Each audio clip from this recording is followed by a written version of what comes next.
వానపామును గుర్తించారు. పలాస మండలంలోని తాళభద్రలో అరుదైన ఈ వింత పాము జనాల కంటపడింది. కాసేపు అటు ఇటు తిరుగుతూ స్థానికులను ఆశ్చర్యానికి గురిచేసింది. చూస్తుండగానే సమీపంలోని పొదల్లోకి నెమ్మదిగా జారుకుంది. చూడటానికి వానపామును పోలినట్టుగానే ఉన్న పరిమాణంలో దానికన్నా పెద్దదిగా సుమారు 12 అంగుళాల పొడవుంది.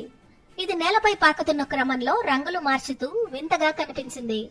దీనికి ఉన్న మరో ప్రత్యేకత ఏంటంటే దాని తల చివర సుత్తి లాంటి ఆకారం ఉండటం.